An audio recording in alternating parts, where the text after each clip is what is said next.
This is the state of our yard tonight. And it's going to freeze again tonight. It's going to be 9 degrees.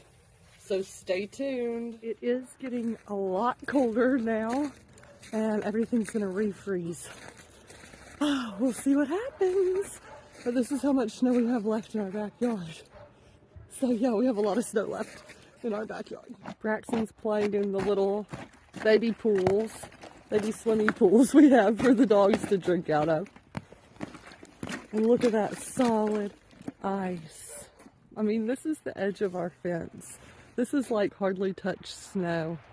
And look, it hasn't even melted today.